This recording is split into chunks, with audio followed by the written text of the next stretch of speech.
ಈಗೆಲ್ಲರೂ ಶ್ರೀ ಗುರು ಬಸವಲಿಂಗಾಯ ನಮಃ ಅಂತ ಬರೆಯಕತ್ತಾರೆ. ಯಾಕಂದ್ರೆ ಓಂ ಅಂದ್ರೆ ಅದು ಹಿಂದೂಗಳದಾಗಿ ಬಿಡ್ತದಲ್ಲ. ಈಗ 900 ವರ್ಷ ತನ ಎಲ್ಲರೂ ಬರ್ಕೊಂಡು ಬಂದಾರ ಓಂ ಶ್ರೀ ಗುರು ಬಸವಲಿಂಗಾಯ ನಮಃ ಅಂತ. ಅವ್ರಿಗೆ ಯಾರಿಗೂ ಆ ಸಮಸ್ಯೆ ಕಾಡಿಲ್ಲ. ಈಗ ಬಂದಿರುವಂತ ಶಾಣ್ಯರಿಗೆ ಆ ಸಮಸ್ಯೆ ಕಾಡಕತ್ತೈತಿ. ಅವ್ರು ಅದನ್ನೊಂದು ತೆಗೆದು ಈ ಶ್ರೀ ಗುರು ಬಸವಲಿಂಗಾಯ ನಮಃ ಅಂತ ಬರೆಯಕತ್ತಾರೆ.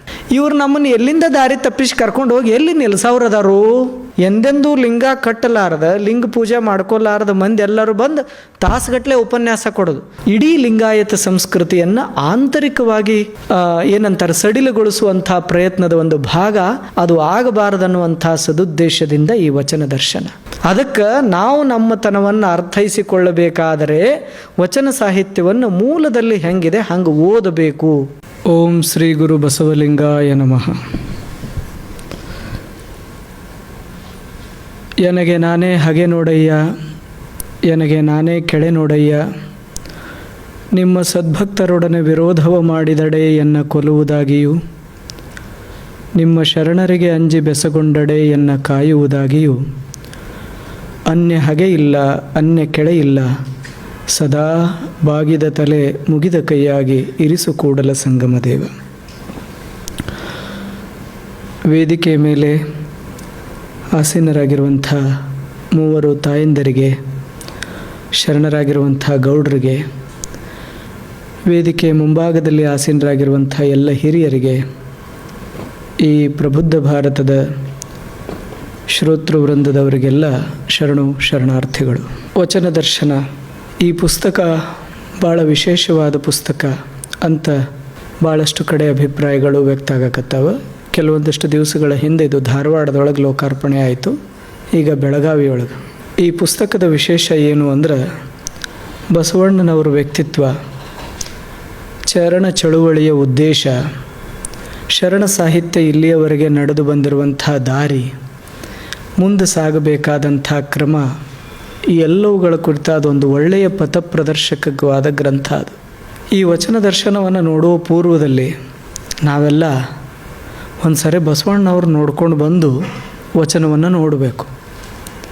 ಅದೇ ಉದ್ದೇಶವನ್ನು ಇಟ್ಕೊಂಡೇ ಈ ಪುಸ್ತಕವನ್ನು ರೂಪಿಸಲಾಗಿದೆ. ಯಾಕೆ ಇದನ್ನು ರೂಪಿಸೋದು ಅನಿವಾರ್ಯ ಬಂತು? ಭಾಳ ಚಲೋ ವಿಚಾರ ಇದು. ಈಗಾಗಲೇ ವಚನ ಸಾಹಿತ್ಯವನ್ನು ಕುರಿತಾಗಿ ಸಾಕಷ್ಟು ಗ್ರಂಥಗಳು ಕನ್ನಡ ಸಾಹಿತ್ಯದಲ್ಲಿ ಬಂದಾವ. ನಾವು ಸಪ್ನಾಗೆ ಹೋಗಲಿ, ನವ ಕರ್ನಾಟಕಕ್ಕೆ ಹೋಗಲಿ, ಯಾವುದೋ ಪುಸ್ತಕಗಳ ಅಂಗಡಿಗೆ ಹೋದರೂ ಕೂಡ ನೂರಾರು ಪುಸ್ತಕಗಳು ವಚನ ಸಾಹಿತ್ಯದ ಮೇಲೆ ಕೆಲಸ ಮಾಡಿದವರು ಬಂದಾವು. 1920-22ನೇ ಇಸ್ವಿಯಲ್ಲಿ ಶುರುವಾದ ಈ ಆಧುನಿಕ ಸಂಶೋಧನಾ ವಿಧಾನ ಡಾಕ್ಟರ್ ಪಗು ಹಳಕಟ್ಟಿಯವರು, ಸಿ ಬಸವನಾಳರು, ಭಾಳ ದೊಡ್ಡ ದೊಡ್ಡ ವಿದ್ವಾಂಸರೆಲ್ಲ ಈ ಸಾಹಿತ್ಯದ ಸಂಶೋಧನೆಗಾಗಿ, ಈ ಸಾಹಿತ್ಯದ ಪ್ರಕಾಶನಕ್ಕಾಗಿ ತಮ್ಮ ಮಣಿಹವನ್ನು, ತಮ್ಮ ಬೆವರನ್ನು ಹರಿಸ್ಯಾರ. ಅಟ್ಟೆಲ್ಲ ಇದ್ದಾಗ ಈ ಪುಸ್ತಕ ಯಾಕೆ ಬೇಕಾಗಿತ್ತು? ಭಾಳ ಚಲೋ. ಯಾಕೆ ಈ ಪುಸ್ತಕ ಬೇಕಾಗಿತ್ತು ಅಂದ್ರೆ ಪಗು ಹಳಕಟ್ಟಿ ಅವರಿಂದ ಇತ್ತೀಚಿನ ದಿನಮಾನದವರೆಗೆ ವಚನ ಸಾಹಿತ್ಯವನ್ನು ಓದುವ ಜನ, ವಚನ ಸಾಹಿತ್ಯವನ್ನು ಅರ್ಥೈಸಿಕೊಳ್ಳುವ ಜನ ಸಾಗುವಂಥ ದಾರಿ ಭಾಳ ಸರಳ ಇತ್ತು, ಸರಾಗ ಇತ್ತು. ಆದರೆ ಕಳೆದ 10-20 ವರ್ಷಗಳ ಅವಧಿಯಲ್ಲಿ ಹಿಂಗಾಯ್ತಲ್ಲ. ನಾವೇನು ಹೇಳಬೇಕು ಅಂದ್ರೆ ಸೂಕ್ಷ್ಮ ಭಾಷಾದಾಗ ಹೇಳಬೇಕಂದ್ರೆ ಸಾವಕಾಶ ಶಿವದಾರದ ಎಳೆ ಹರಿಯಾಕತ್ತು ರೀ. ಶಿವದಾರದ ಎಳೆಗಳ ಹರಿಲಿಕ್ಕತ್ತು ಎಲ್ಲಿಗೆ ಬಂದು ನಿಂತೈತೆ ಅಂದ್ರೆ ಒಂದೇ ಎಳೆ ದೇಟು ಉಳಿಯು ಲೆಕ್ಕಕ್ಕೆ ಬಂದು ನಿಂತೈತಿ. ಈಗ ಒಂದೀಟು ಜವಾರಿ ಭಾಷಾದಾಗ ಹೇಳೋದಾದ್ರೆ ಅಮ್ಮ ಅವ್ರು ಭಾಳ ಹೈಬ್ರಿಡ್ ಮಾತಾಡ್ಯಾರ. ಉದಾಹರಣೆಗೆ ಬರ್ಬರ್ತ ಎಲ್ಲರ ಮನೆಯಲ್ಲಿ ಪೂಜಾ ಕೋಣೆಗಳು ಸಣ್ಣ ಸಣ್ಣ ಸಣ್ಣ ಸಣ್ಣ ಹಾಕೋತ ಬಂದು ಸಿಲಿಂಡರ್ ಕಟ್ಟಿ ಮೇಲೆ ದಂಡಿಗೆ ಬಂದು ಕೂತಾವ. ಈಗ ದೇವ್ರು ನಗುವಂಥದ್ದೇನಿಲ್ಲ ರೀ, ಅದು ಹೌದು. ಕಳೆದ 900 ವರ್ಷಗಳ ಇತಿಹಾಸದಲ್ಲಿ ಲಿಂಗಾಯತ ಸಂಸ್ಕೃತಿಯಲ್ಲಿ ಬದುಕಿದಂಥ ಜನ ಪೂಜೆಗಾಗಿ ಸಮಯ ಕಳೀತಿದ್ರು. ಬಚ್ಚಲು ಮನೆಗಾಗಿ ಲಕ್ಷ ಖರ್ಚು ಮಾಡಿದವರದಾರ, ಶಯಾಗ್ರಹಕ್ಕಾಗಿ 5-6 ಲಕ್ಷ ಖರ್ಚು ಮಾಡಿದವರದಾರ. ಆದರೆ ಪೂಜಾ ಕೋಣೆಗಾಗಿ ಖರ್ಚು ಮಾಡೋರಿಲ್ಲ. ಪೂಜಾ ಕೋಣೆಗಳು ಬರ್ಬರ್ತ ಸಣ್ಣ ಆಗತ್ತವ. ಕನಿಷ್ಠ ಪಕ್ಷ ಯಾರೇ ಆದರೂ ಪದ್ಮಾಸನದಲ್ಲಿ 1-2 ತಾಸುಗಳವರೆಗೆ ಕೂತು ಪೂಜೆ ಮಾಡಿಕೊಳ್ಳುವಷ್ಟು ಪೂಜಾ ಕೋಣೆ ಇರಬೇಕು. ಒಬ್ಬರು ಗುರುಗಳು ಬಂದ್ರೆ ದಂಪತಿಗಳಿಬ್ಬರು ಎದರ ಬದರ ಕೂತು ಪಾದ ಪೂಜೆ ಮಾಡಿಕೊಂಡು ಪಾದೋದಕ ತಗೊಳ್ಳುವಟ್ಟರೆ ಅದ್ರಾಗ ಜಾಗ ಇರಬೇಕು. ಇನ್ನೂ ಸರಳ ಭಾಷಾದಾಗ ಹೇಳೋದೇನೆಂದ್ರೆ ದೇವ್ರದ್ದು ಬಿಡ್ರಿ, ನಮ್ಮ ಮಕ್ಕಳು ಮರಿಗಳು ಎಲ್ಲರ ಲೆಕ್ಕ ನೋಡಿದ್ರೆ ನಾವೆಲ್ಲ ಎಲ್ಲಿಗೆ ಬಂದಿದ್ದೀವಿ ಅಂದ್ರೆ ಚಲೋ ಕ್ರಿಶ್ಚಿಯನ್ರಾಗಿದ್ದೀವಿ. ಯಾಕಂದ್ರೆ ಪ್ಯಾಂಟ ಶರ್ಟ ಹಾಕೊಂಡು ಹೇಳ್ತೀವಿ, ಹೊರಗಡೆ ಹೋಗೋ ಹೊತ್ನಾಗ ಇವತ್ತಿ ಹಚ್ಕೊಂಡು ಹೋಗೋಕೆ ಆಗಂಗಿಲ್ಲ. ಲಿಂಗ ನಮ್ಮದು ನಡ್ನ್ಯಾಗ ಸಿಗ್ತತಿ, ಲಿಂಗ ಧಾರಣೆ ಆಗಂಗಿಲ್ಲ. ನಾ ಮೊನ್ನೆ ಒಬ್ಬರ ಮನೆಗೆ ಪಾದ ಪೂಜೆಗೆ ಹೋಗಿದ್ದೆ. ಯಾರ ಮನೆ ಅಂತ ಕೇಳಬೇಡ್ರಿ, ಎಲ್ಲರ ಮನೆಯೂ ಇಟ್ಕೊಳ್ರಿ. ಒಬ್ಬರ ಮನೆಗೆ ಪಾದ ಪೂಜೆಗೆ ಹೋಗಿದ್ನಿ. ಜಗಲಿ ಮ್ಯಾಲೆ ದೇವರು, ಮ್ಯಾಲ ಒಂದು ದೊಡ್ಡ ಗೂಟ, ಆ ಗೂಟಕ್ಕೆ 6 ಗುಂಡುಗಡಿಗೆ ಹಾಕ್ಯಾರ ಅವರು. ಸಾಲಕ್ಕೆ 6 ಗುಂಡುಗಡಿಗೆ ಹಾಕ್ಯಾರ. ಇದು ಅಪ್ಪಂದು, ಇದು ಅವ್ವಂದು, ಇದು ಮಗಂದು, ಇದು ಸೊಸಿದು, ಇದು ಮೊಮ್ಮಕ್ಕಳದು. ಮತ್ತು ಗುಂಡುಗಡಿಗೆ ಯಾಕಂತ ಮೊದಲಿನ ಪೂರ್ವಜರು ದಯಮಾಡಿ ನಮ್ಮ ಮುಂದೆ ಗಡಿಯಾರ ಚೀಟಿ ಅದು ಏನಿಲ್ಲಲ್ಲ, ಎಲ್ಲಿದಾರ್ರಿ? ನಾವೇ ನಮ್ಮ ಗಡಿಯಾರವನ್ನು ಇಟ್ಕೋತೀವಿ, ಒಂದಿಟ್ಟು ಹೆಚ್ಚು ಮಾತಾಡ್ತೇವೆ. ವಿಚಾರನೂ ಹಂಗದ. ಇವನು ದಾರಿ ತಪ್ಪಬಾರದು ಅಂತ ತಿಳ್ಕೊಂಡು ಶಾಣೆತನ ಮಾಡಿ 7-7.5 ತಿಂಗಳು ತುಂಬಿ ಇನ್ನು ಹೊಟ್ಟೆಯಾಗಿದ್ದಾಗನ ಗರ್ಭ ಸಂಸ್ಕಾರ ಮಾಡ್ಬೇಕತ್ತ ಚನ್ನ ಬಸವಣ್ಣವ್ರು ಬರೆದಿಟ್ಟಾರ. ಆಡಾಡ್ತಾ ಹೋಗಿ ಇದು ಎಲ್ಲರ ಲಿಂಗ ಬಿಟ್ಟು ಬಂದಿತ್ತು ಅಂತ ಹೇಳಿ ತಿಳ್ಕೊಂಡು ಪ್ರಾಯಕ್ಕೆ ಬಂದು ಕೂಡಲೇ ಲಿಂಗ ಧಾರಣೆ ಮಾಡಬೇಕು ಅಂತ ವಿಧಾನ ಮಾಡಿಟ್ಟಾರ. ಏನರೇ ಆಗಲಿ ಮುಂದೆ ದಾರಿ ತಪ್ಪಬಾರ್ದು ಅಂತ ಮದುವೆಗಿಂತ ಮೊದಲು ಲಿಂಗ ಧಾರಣೆ ಆದ್ರನ ಅಕ್ಕಿ ಕಾಳು ಬೀಳ್ತಾವತ್ತು ಶಾಸ್ತ್ರ ಮಾಡಿಟ್ಟಾರ. ಆದ್ರೆ ಮದುವೆ ಆದ ಮರುದಿವಸನ ಗುಂಡುಗಡಿಗೆ ಗೂಟಕ್ಕೆ ಹಾಕಿ ತಿರ್ಗಾಡಕ್ಕೆ ಹೋಗತ್ತೆ ಮಂದಿ. ಇದು ಇವತ್ತಿನ ಪರಿಸ್ಥಿತಿ. ಇದನ್ನೊಂದಿಟ್ಟು ತೆಗೆದಿಡ್ರಿ. ಬಸವಣ್ಣನವರ ವ್ಯಕ್ತಿತ್ವ, ವಚನ ಸಾಹಿತ್ಯದ ಅರ್ಥೈಸುವಿಕೆ ಇವತ್ತಿನ ಲಿಂಗಾಯತರ ಪರಿಸ್ಥಿತಿ. ಸಾಂಸ್ಕೃತಿಕವಾಗಿ, ಸಾಮಾಜಿಕವಾಗಿ ಜಗತ್ತಿನ ಇತಿಹಾಸದಲ್ಲೇ ಒಂದು ಅಪರೂಪದ ಸಂಸ್ಕೃತಿ ಇದ್ದರೆ ಅದು ಲಿಂಗಾಯತ ಸಂಸ್ಕೃತಿ. ಜಗತ್ತಿನಲ್ಲೇ ಅಪರೂಪದ, ಈಗ ಚಪ್ಪಾಳೆ ತಟ್ಟಕತ್ತೀರಿ, ಇನ್ನು ಮುಂದೆ ಎದಕ್ಕಂತ ಹೇಳ್ತೇನೆ ನಾನು. ಅಪರೂಪದ ಸಂಸ್ಕೃತಿ ಇದ್ದರೂ ಅದು ಹಂಗೆ. ಯಾಕಂದ್ರೆ ಇವರು ಮೊದಲು ಪೂಜೆ ಮಾಡ್ಲಿಕ್ಕೆ ಹಚ್ತಾರೆ. ಆದ್ರೆ ಮಾಡುವಾಗ ಏನು ಹೇಳ್ತಾರಂದ್ರೆ, ಪೂಜೆಯನ್ನು ಮಾಡಿ ಮಾಡಿ ಮಾಡಿ ಮಾಡಿ ನಿರಂತರ ಪೂಜೆಯ ಹಂತಕ್ಕೆ ನೀವು ಹೋಗಿ ಮುಟ್ಟಬೇಕು.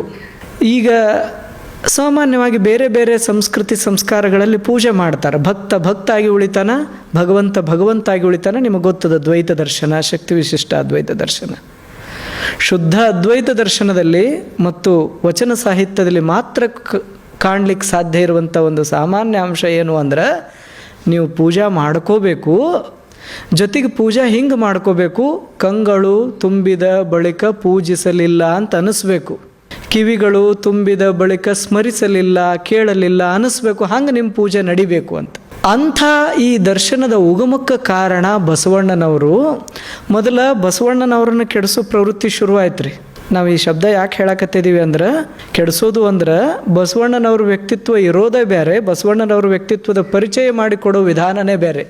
ನೀವೆಲ್ಲ ಈಗ ಲೋಕಪ್ರಸಿದ್ಧವಾಗಿ ಕೇಳಿರಿ, ಎಲ್ಲರೂ ಬಸವಣ್ಣನವ್ರನ್ನ 3 2 ಫೋಟೋದಾಗ ಕೂಡಿಸಿಡ್ತಾರೆ.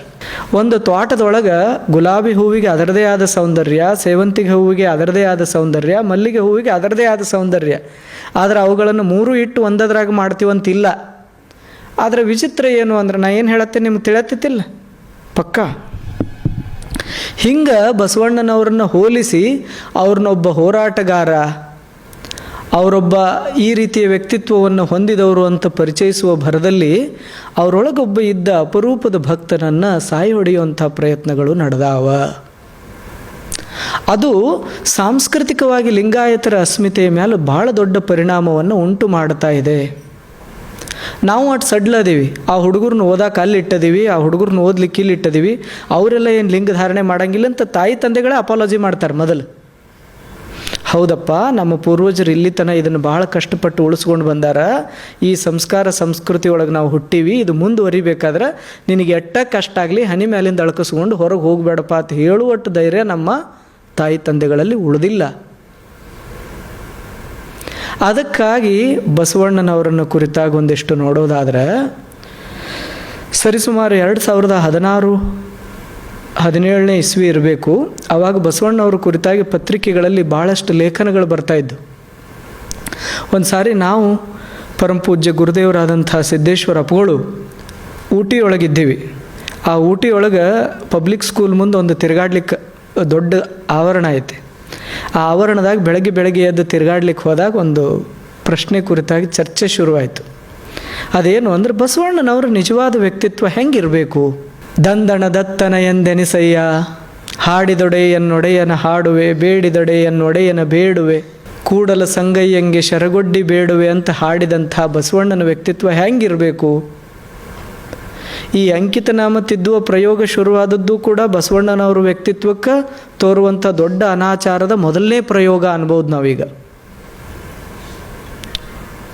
ಯಾಕೆ ನಾವು ಅದನ್ನು ಮಾಡಬೇಕಾಗಿ ಬಂತು ಅಂದರೆ ಬಸವಣ್ಣನವ್ರು ಹಿಂಗಿಲ್ಲ ಅಂತ, ಹಿಂಗದಾರು ಅಂತ ಹೇಳಕ್ಕೊಂದು ಪ್ರಕ್ರಿಯೆ ಶುರುವಾಯ್ತಲ್ಲ, ಅದು ಆಗಬಾರದು ಅಂತ ತಿಳ್ಕೊಂಡು ಈ ದರ್ಶನ.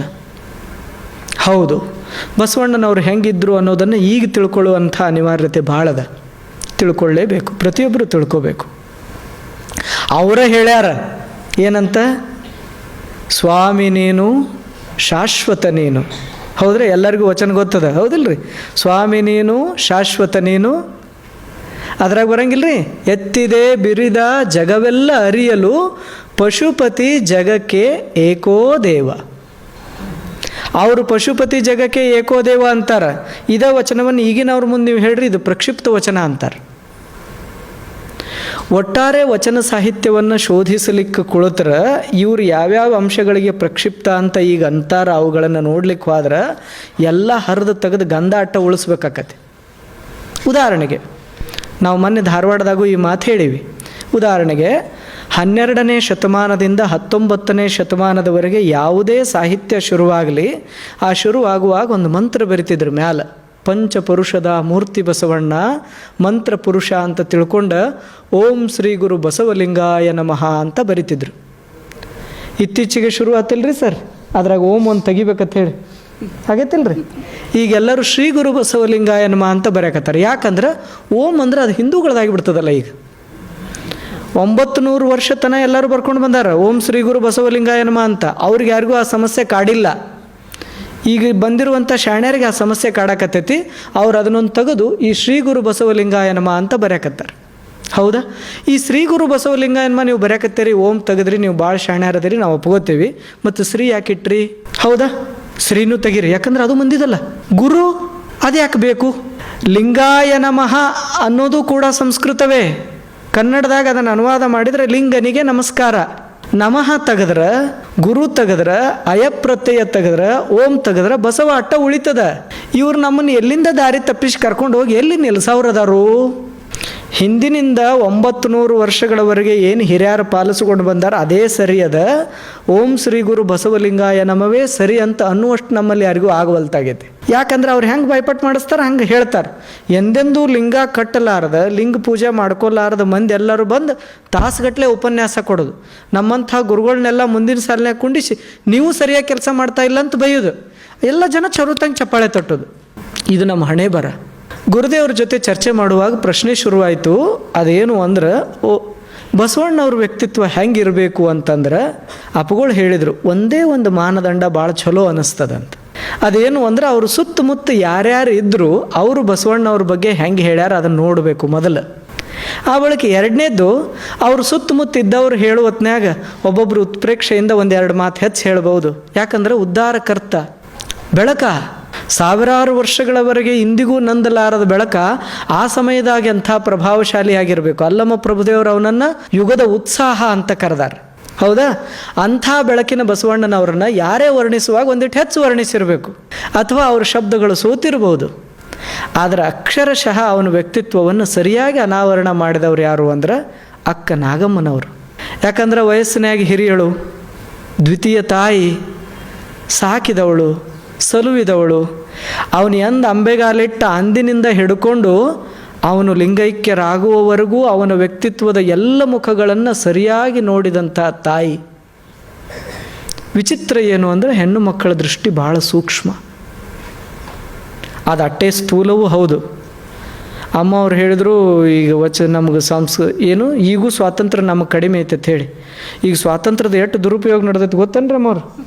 ಇನ್ನೊಂದು 15 ನಿಮಿಷ ಬಿಟ್ಟು ಮುಂದಿನ ಸರ್ಕಲ್ನಾಗ ಹೋಗಿ ನಿಂದ್ರಿ ನಿಮ್ಗೆ ಗೊತ್ತಾಕತಿ. ನಾವೇನು ಉದಾಹರಣೆ ಜಾಸ್ತಿ ಕೊಡೋ ಅವಶ್ಯಕತೆ ಇಲ್ಲ. ಸಾವಿರ ಸಂಖ್ಯೆಯಲ್ಲಿ ಹೆಣ್ಮಕ್ಕಳು ಈ ಸ್ವಾತಂತ್ರ್ಯದ ದುರುಪಯೋಗ ಮಾಡೋದನ್ನು ರೋಡ್ ಮೇಲೆ ನಿಂತು ನೋಡ್ಬೋದು. ಹೌದಿಲ್ರಿ? ಅದಕ್ಕೆ ಇದು ಸ್ವಾತಂತ್ರ್ಯ ಅಲ್ಲ, ಸ್ವೇಚ್ಛಾಚಾರ ಅಂತಾರೆ.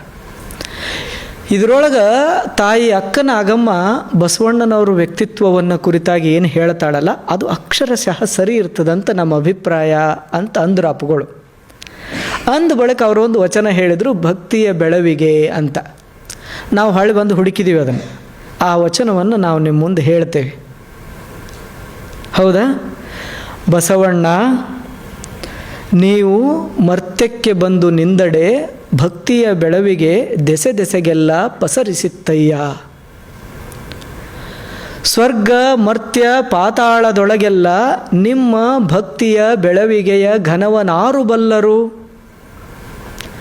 ಶಶಿಧರನು ಅಟ್ಟಿದ ಮಣಿಹ ಪೂರೈಸಿತ್ತೆಂದು ನೀವು ಸ್ವರ್ಗಕ್ಕೆ ಹೋದಡೆ, ನೀವು ಲಿಂಗೈಕ್ಯರಾದಡೆ ಭಕ್ತಿ ಹೋಯಿತ್ತಯ್ಯ.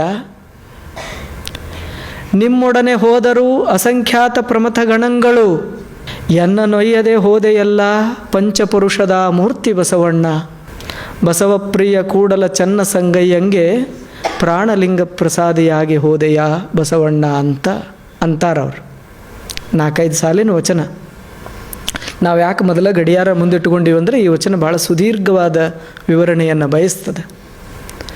ಬಸವಣ್ಣನವರ ಅವತರಣ ಭಕ್ತಿಯ ಬೆಳವಿಗೆಯನ್ನು ದೆಸೆ ದೆಸೆಗೆ ಪಸರಿಸಲಿಕ್ಕಾಗಿ ಅಂತ ಅಕ್ಕನಾಗಮ್ಮ ಹೇಳ್ತಾಳೆ. ನಮ್ಗೆ ಪ್ರಧಾನಮಂತ್ರಿ ಬಸವಣ್ಣ ಗೊತ್ತದಾರ, ಹೋರಾಟಗಾರ ಬಸವಣ್ಣ ಗೊತ್ತದಾರ, ಚಳುವಳಿಗಾರ ಬಸವಣ್ಣ ಗೊತ್ತದಾರ. ಆದ್ರೆ ಈ ಭಕ್ತಿಯ ಬೆಳವಿಗೆಯನ್ನು ದೆಸೆ ದೆಸೆಗೆ ಪಸರಿಸಲಿಕ್ಕೆ ಬಂದ ಬಸವಣ್ಣ ಸಾವಕಾಶ ಮರೆಯಾಗಕತ್ತಾರೆ. ಅದಕ್ಕಾಗಿ ವಚನ ದರ್ಶನ. ಬಸವಣ್ಣನವರ ನಿಜವಾದ ವ್ಯಕ್ತಿತ್ವ ಬಸವಣ್ಣನವರ ಸಮಕಾಲೀನದಲ್ಲಿ ನಿರ್ಮಾಣವಾದ ಸಾಹಿತ್ಯದ ಉದ್ದೇಶವನ್ನು ಪ್ರತಿಫಲಿಸ್ತದೆ. ಹೌದು, ವಚನ ಸಾಹಿತ್ಯದಲ್ಲಿ, ದಾಸ ಸಾಹಿತ್ಯದಲ್ಲಿ ಸಮಾಜದ ಅಂಕುಡೊಂಕುಗಳನ್ನು ನಿರ್ದಾಕ್ಷಿಣ್ಯವಾಗಿ ತಿದ್ದುವಂಥ ಅಂಶಗಳು ಅದಾವ. ಯಾರು ಸಮಾಜಕ್ಕೆ ಕಂಟಕರೋ, ಯಾವ ವಿಚಾರಗಳು ಸಮಾಜದ ಅಭ್ಯುದಯಕ್ಕೆ ಕಂಟಕವೋ ಅವುಗಳನ್ನೆಲ್ಲ ನಿರ್ದಾಕ್ಷಿಣ್ಯವಾಗಿ ಖಂಡಿಸುವಂಥ ಅಂಶಗಳು ವಚನ ಸಾಹಿತ್ಯದಲ್ಲಿ ಅದಾವ. ಆದರೆ ಅವ್ರ ಉದ್ದೇಶ ಬರೀ ಇದನ್ನು ಖಂಡಿಸೋದಷ್ಟೇ ಅಲ್ಲ, ದೇವಲೋಕಕ್ಕೆ ಬಟ್ಟೆ ಕಾಣಿರೋ, ಮರ್ತ್ಯರ ಮನದ ಮೈಲಿಗೆಯನ್ನು ಕಳೆಯಲು ಗೀತ ಮಾತೆಂಬ ಜ್ಯೋತಿಯ ಬೆಳಗಿಸಿಟ್ಟರೆಂಬ ಪುರಾತನರು ಹೇಳ್ಯಾರಲ್ಲ ಅವ್ರು. ಅದ್ರಾಗ ಇದಕ್ಕೆ ಪ್ರಕ್ಷಿಪ್ತ ಅನ್ನಕ್ಕೆ ಸಾಧ್ಯ ಐತೆ? ಯಾರೇ ಪ್ರಕ್ಷಿಪ್ತ ಅಂದರೆ ಇಂಥದ ಒಂದು ಸಾಲ ಅವ್ರು ಬರೆದು ತೋರಿಸ್ಲಿಲ್ಲ. ಎಂಥ ಪದಪ್ರಯೋಗ, ಅದು ಎಷ್ಟು ಗಟ್ಟೈತಿ. ಮರ್ತ್ಯರ ಮನದ ಮೈಲಿಗೆಯನ್ನು ಕಳೆಯಲು ಗೀತ ಮಾತೆಂಬ ಜ್ಯೋತಿಯ ಬೆಳಗಿಸಿಟ್ಟರೆಂಬ ಪುರಾತನರು, ದೇವಲೋಕಕ್ಕೆ ಬಟ್ಟೆ ಕಾಣಿರು. ವಚನ ಸಾಹಿತ್ಯ ಅಂದರೆ ಏನು? ಮರ್ತ್ಯರ ಮನದ ಮೈಲಿಗೆಯನ್ನು ಕಳೆಯುವ ಸಾಹಿತ್ಯ. ಹೌದು, ಅವ್ರ ನಿಜವಾದ ಉದ್ದೇಶ ಇದ್ದದ್ದು ಭಕ್ತಿ. ಬಸವಣ್ಣ, ನೀವು ಮರ್ತ್ಯಕ್ಕೆ ಬಂದು ನಿಂದಡೆ ಭಕ್ತಿಯ ಬೆಳವಿಗೆ ದೆಸೆ ದೆಸೆಗೆಲ್ಲ ಪಸರಿಸಿತ್ತಯ್ಯ. ಇಲ್ಲೊಂದು ಹೊರನಾಡ ವಚನಕಾರರು ಹೊತ್ತು ಪುಸ್ತಕ ಕೊಟ್ಟಾರ್ರಿ. ಅಫ್ಘಾನಿಸ್ತಾನದಿಂದ ಬಂದು ಕನ್ನಡ ಕಲಿತು ವಚನ ಬರ್ದಾರ ಅವರು. ಲೋಕ ಪ್ರಸಿದ್ಧವಾಗಿ ಸೌರಾಷ್ಟ್ರದಿಂದ ಆದಯ್ಯನವರು ಬಂದಾರ. ಅವ್ರ ಅಂಕಿತ ನಾಮವೇ ಸೌರಾಷ್ಟ್ರ ಸೋಮೇಶ್ವರ. ಎಂಥ ಸಾಹಿತ್ಯ ಅವ್ರದ್ದು, ತಾವೆಲ್ಲ ಕೇಳಿರಬೇಕು ವಚನ. ತನುವಿನಲ್ಲಿ ನಿರ್ಮೋಹ, ಮನದಲ್ಲಿ ನಿರಹಂಕಾರ, ಪ್ರಾಣದಲ್ಲಿ ನಿರ್ಭಯ, ಚಿತ್ತದಲ್ಲಿ ನಿರಪೇಕ್ಷೆ, ವಿಷಯಗಳಲ್ಲಿ ಉದಾಸೀನ, ಭಾವದಲ್ಲಿ ದಿಗಂಬರ, ಜ್ಞಾನದಲ್ಲಿ ಪರಮಾನಂದವೆಡೆಗೊಂಡ ಬಳಿಕ ಸೌರಾಷ್ಟ್ರ ಸೋಮೇಶ್ವರ ಲಿಂಗ ಬೇರಿಲ್ಲ ಕಾಣಿಭೋ, ಬೇರಿಲ್ಲ ಕಾಣಿಭೋ. ಸೌರಾಷ್ಟ್ರದ ಕ್ಷೇತ್ರನೂ ಅದ, ಸೌರಾಷ್ಟ್ರದೊಳಗೆ ಸೋಮೇಶ್ವರ ಲಿಂಗನೂ ಅದ, ಸೋಮನಾಥ ಲಿಂಗನೂ ಅದ, ಜ್ಯೋತಿರ್ಲಿಂಗ. ಅದೇ ಜ್ಯೋತಿರ್ಲಿಂಗದ ಭಕ್ತರವರು ಇಲ್ಲಿಗೆ ಬಂದು ವಚನ ಸಾಹಿತ್ಯ ಮಾಡ್ಯಾರ. ಆದರೆ ಇವತ್ತಿನ ಶಾಣ್ಯರು ಮಾತ್ರ ಬಸವಣ್ಣವರಾಗಲಿ ಯಾವುದೇ ಶರಣರಾಗಲಿ ಯಾವ ದೇವರ ಬಗ್ಗೆನೂ ಹೇಳಿಲ್ಲ. ಅವರೆಲ್ಲ ಬರೀ ಹೇಳಿದ್ದು ಲಿಂಗಾಯತರು ಅನ್ನೋ, ಏನದು ನಿರಾಕಾರ ಅನ್ನೋ ಲೆಕ್ಕಕ್ಕೆ ನಮ್ಮನ್ನು ತಂದು ನಿಲ್ಸಕತ್ತಾರೆ. ಶಿವದಾರದ ಎಳೆಗಳು ಗಟ್ಟಿಯಾಗಿರಬೇಕು. ರಾಜಕೀಯವಾಗಂತೂ ಲಿಂಗಾಯತರ ಪರಿಸ್ಥಿತಿ ಪುಟ್ಚಂಡಿಗಿಂತ ಏನು ವ್ಯತ್ಯಾಸ ಇಲ್ಲ. ಯಾರು ಬೇಕಾದವ್ರು ಒದಿರು ನಡೀತೈತಿ. ಇದು ಸಂವಿಧಾನ ಬಂದ ಬಳಕಂತಲ್ಲ, ಅದಕ್ಕಿಂತ ಮೊದಲಾದರೂ ಆಯ್ತು, ಈಗಾದರೂ ಆಯ್ತು. ಕಾಲ್ಚಂಡಿದ್ದಂಗೆ ಹಣೆ ಬರೋದ. ಆ ಕಡೆದು ಒದಿದು ಈ ಕಡೆದು ಒದಿದು ಹೋಗಲಿ. ಆದರೆ ಸಾಂಸ್ಕೃತಿಕವಾಗಿ, ಸಾಮಾಜಿಕವಾಗಿ ವಿಭೂತಿಯ ಎಳೆಗಳು ಗಟ್ಟಿಯಾಗಬೇಕು. ಶಿವದಾರದ ಎಳೆಗಳು ಗಟ್ಟಿಯಾಗಬೇಕಾದ್ರೆ ನಾವು ನಮ್ಮತನವನ್ನು ಸರಿಯಾಗಿ ಅರ್ಥೈಸಿಕೊಳ್ಳುವುದನ್ನು ರೂಢಿಸಿಕೊಳ್ಳಬೇಕು. ನಾವು ನಮ್ಮತನವನ್ನು ಸರಿಯಾಗಿ ಅರ್ಥೈಸಿಕೊಳ್ಳಲಿಕ್ಕೆ ಬೇಕಾಗುವಂಥ ಅಂಕಲಿಪಿಯೇ ಈ ವಚನ ದರ್ಶನ. ಇದು ನಿಘಂಟು ಅಲ್ಲ, ಅಂಕಲಿಪ. ಅಂಕಲಿಪತ್ ಕೇಳಿರಲ್ಲ ನೀವು? ಇದು ಓದಿದವರೆಲ್ಲ ಅಂಕಲಿಪದಾಗ ಓದೇ ಬಂದರಿ. ಅಂಕಲಿಪಿ ಅಂದ್ರೆ ನೀವು ಮುಂದೆ ಏನು ಬೇಕಾದ್ದನ್ನು ಓದ್ರಿ, ಆದರೆ ಅದನ್ನು ಹೆಂಗೆ ಓದ್ಬೇಕಂತ ನಿಮಗೆ ಕಲಿಸಿಕೊಡುವಂಥ ಕೃತಿ ಅಂಕಲಿಪಿ ಅಂತಿದ್ರೆ ಅದಕ್ಕೆ. ಅಂಥ ಅಂಕಲಿಪ ಈ ವಚನ ದರ್ಶನ. ಅಕ್ಕ ನಾಗಮ್ಮ ಬಸವಣ್ಣವರು ಕುರಿತಾಗಿ ಹೇಳ್ತಾಳೆ, ನಿಮ್ಮ ಭಕ್ತಿಯ ಘನವನ ಸ್ವರ್ಗ ಮರ್ತ್ಯ ಪಾತಾಳದೊಳಗೆಲ್ಲ ನಿಮ್ಮ ಭಕ್ತಿಯ ಘನವನಾರು ಬಲ್ಲರು.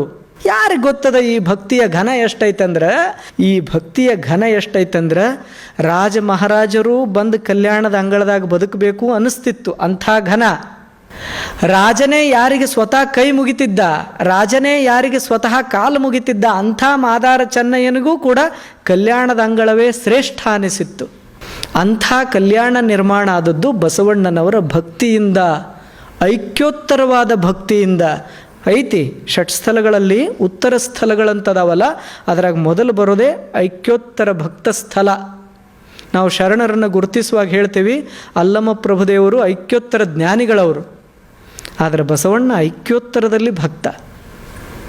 ಆದರೆ ಭಕ್ತ ಬಸವಣ್ಣನನ್ನು ಮರೆ ಮಾಡುವಂಥ ಪ್ರಯತ್ನ ಇಡೀ ಲಿಂಗಾಯತ ಸಂಸ್ಕೃತಿಯನ್ನು ಆಂತರಿಕವಾಗಿ ಏನಂತಾರೆ ಸಡಿಲಗೊಳಿಸುವಂಥ ಪ್ರಯತ್ನದ ಒಂದು ಭಾಗ. ಅದು ಆಗಬಾರದನ್ನುವಂಥ ಸದುದ್ದೇಶದಿಂದ ಈ ವಚನ ದರ್ಶನ. ಮುಂದೆ ಶಶಿಧರನು ಅಟ್ಟಿದ ಮಣಿಹ ಪೂರೈಸಿತ್ತೆಂದು ನೀವು ಲಿಂಗೈಕ್ಯವಾದಡೆ ನಿಮ್ಮೊಡನೆ ಭಕ್ತಿ ಹೋಯಿತ್ತಯ್ಯ. ಇವ್ರು ಹೇಳ್ತಾರಿಲ್ರಿ ಬಸವಣ್ಣವರು ಸಾಕಾರ ಶಿವನ ಪೂಜೆ ಮಾಡಂಗಿಲ್ಲ ಅಂತ ಹೇಳಿ, ಆದರೆ ಅಕ್ಕ ನಾಗಮ್ಮ ಹೇಳ್ತಾರೆ ಶಶಿಧರನು ಅಟ್ಟಿದ ಮಣಿಹ ಪೂರೈಸಿತ್ತೆಂದು. ಶಶಿಧರ ಯಾರು? ಬಸವಣ್ಣವ್ರ ವಚನಗಳಲ್ಲಿ ಎಷ್ಟೋ ಸರಿ ಪನ್ನಗಧರ, ನೊಸಲಗಣ್ಣಿನ ಭವನೊಬ್ಬನೇ ಕೂಡಲ ಸಂಗಮ ಅಂತ ಎಷ್ಟು ಸರಿ ಬಂದಿಲ್ಲ. ಒಟ್ಟಾರೆ ನಮ್ಮ ಇಡೀ ಈ ವಚನ ಸಾಹಿತ್ಯದಲ್ಲೇ ಓಂ ನಮಃ ಶಿವಾಯ ಎನ್ನುವ ಒಂದು ಮಂತ್ರವನ್ನು, ಶಿವ ಅನ್ನುವಂಥ ಶಬ್ದವನ್ನು ತೆಗೆದ್ರೆ ನಮ್ಮನ್ನು ಹೋಗಿ ಎಲ್ಲಿ ನಿಂದ್ರಿಸವ್ರದರಿ ಇವರು? ಮೈ ಮೇಲಿನ ಅಂಗಿ ಎಲ್ಲ ಒಂದೊಂದ ಎಳೆ ಹರಿದು ಬಟಾ ಬತ್ಲೆ ನಿಲ್ಲಿಸು ಲೆಕ್ಕಕ್ಕೆ ಬಂದು ನಿಂದಿರ್ತೈತೆ ಮಂದಿ. ಅದಕ್ಕೆ ನಾವು ನಮ್ಮತನವನ್ನು ಅರ್ಥೈಸಿಕೊಳ್ಳಬೇಕಾದರೆ ವಚನ ಸಾಹಿತ್ಯವನ್ನು ಮೂಲದಲ್ಲಿ ಹೆಂಗಿದೆ ಹಂಗೆ ಓದಬೇಕು. ಯಾವುದು ಪಗು ಹಳಕಟ್ಟಿ ಅವರಿಗೆ ಅಶುದ್ಧ ಅನಿಸಲಿಲ್ಲ, ಯಾವುದು ಎಂ ಕಲಬುರ್ಗಿ ಅವರಿಗೆ ಅಶುದ್ಧ ಅನಿಸಲಿಲ್ಲ, ಏನೈತೆ ಹಂಗೆ ಇಡೀ ಪುಸ್ತಕವನ್ನು ನಾವು ರೂಪಿಸುವಾಗ ಕರ್ನಾಟಕ ಸರ್ಕಾರದ ಜನಪ್ರಿಯ ಆವೃತ್ತಿಯ ಎಂ ಕಲಬುರ್ಗಿ ಅವರ ಸಂಪಾದಕತ್ವದ ಎಲ್ಲ ಸಾಹಿತ್ಯವನ್ನು ನಾವು ಇದರೊಳಗೆ ಬಳಸೇವಿ.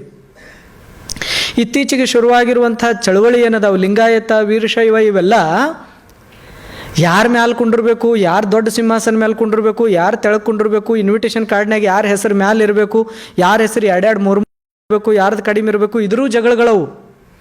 ಆದರೆ ಈ ಎಲ್ಲ ಜಗಳಗಳ ಮಧ್ಯೆ ಒಬ್ಬ ಸಾಮಾನ್ಯ ಲಿಂಗಾಯತ ಸಂಸ್ಕೃತಿಯ ಕುಟುಂಬಗಳು ಲಿಂಗ ಪೂಜೆಯಿಂದ, ವಿಭೂತಿ ಧಾರಣೆಯಿಂದ, ಶಿವದಾರದಿಂದ, ನಿತ್ಯ ಜಪದಿಂದ ವಂಚಿತ ಆಗಕತ್ತವು. ಅದು ನಮ್ಮ ಲಕ್ಷ್ಯದಾಗ ಒಟ್ಟ ಇಲ್ಲ. ನಮ್ಮ ಮುಂದೆ ಒಂದು ಹರಿದ ಅರಿವಿ ಐತಿ, ಆದರೆ ನಾವೆಲ್ಲ ಬರೀ ಮಂದಿ ಅರಿವಿನ ಹೊಲ್ಯಾಕೆ ಹೊಂಟದೀವಿ, ಮುಂದಿನ ಅರಿವಿ ನೋಡೋ ಅಲ್ಲಿವಾಗೆ. ಇದೇ ಇನ್ವಿಟೇಷನ್ ಕಾರ್ಡ್ನಾಗ ನನ್ನ ಹೆಸರು ತೆಳಗೆ ಹಾಕಿ ಗುರುದೇವಿ ಹುಲಪ್ಪನವ್ರ ಮೇಡಮ್ ಅವ್ರ ಹೆಸರು ಮ್ಯಾಲೆ ಹಾಕಿದ್ರೆ ನಾನೇ ಬರ್ತಿರ್ಲಿಲ್ಲ, ಅಲ್ಲಿಗೆ ಬಂದು ನಿಂತದೀವಿ ನಾವು. ಹೌದಿಲ್ರಿ? ಇದರಾಗ ಲಿಂಗ ಕಳೆದು ಹೊಂಟದ, ವಿಭೂತಿ ಕಳೆದು ಹೊಂಟದ, ರುದ್ರಾಕ್ಷಿಗಳು ಕಳೆದು ಹೊಂಟವ, ಜಪ ಕಳೆದು ಹೊಂಟದ, ಪಾದೋದಕ ಪ್ರಸಾದಗಳು ಗೊತ್ತಿಲ್ಲದಾಗ್ಯಾವ. ಅವು ಉಳಿಬೇಕು, ಅವು ಬೆಳಿಬೇಕು. ಅವುಗಳ ಮಹತ್ವ ಎಷ್ಟಿದೆ ಅನ್ನೋದು ಮುಂದಿನ ಮನುಕುಲಕ್ಕೆ ನಾವು ತಲುಪಿಸಬೇಕಾದರೆ ವಚನ ದರ್ಶನವನ್ನು ಸರಿಯಾಗಿ ಮಾಡಬೇಕು. ವಚನ ದರ್ಶನವನ್ನು ಯಾವುದೇ ಕನ್ನಡಕವನ್ನು ಹಾಕೊಂಡು ಮಾಡಬಾರ್ದು. ಹೆಂಗೈದು ಹೆಂಗೆ ನೋಡ್ಲಿಕ್ಕೆ ಕಲಿಬೇಕು. ಶಶಿಧರನು ಅಟ್ಟಿದ ಮಣಿಹ ಪೂರೈಸಿತ್ತೆಂದು ನೀವು ಲಿಂಗೈಕ್ಯವಾದೊಡೆ ಭಕ್ತಿ ಹೋಯಿತ್ತಯ್ಯ. ನಿಮ್ಮೊಡನೆ ಹೋದರು ಅಸಂಖ್ಯಾತ ಪ್ರಮಥ ಗಣಗಳು. ಹೌದು, ಬಸವಣ್ಣವ್ರು ಹೋದ ನಂತರ ಅಲ್ಲಿ ಯಾರು ಇರ್ತಾರೆ? ಯಾರು ಅದಾರ? ಯಾರು?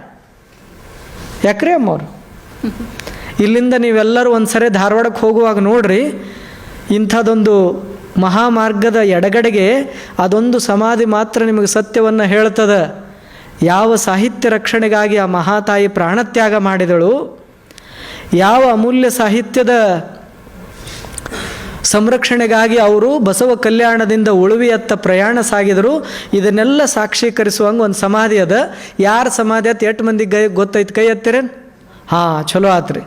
ಅರ್ಧಕ್ಕಿಂತ ಸ್ವಲ್ಪ ಮಂದಿ ಕಡಿಮೆ ಇದಿರಿ. ಗಂಗಾಂಬಿಕೆಯ ಸಮಾಧಿ.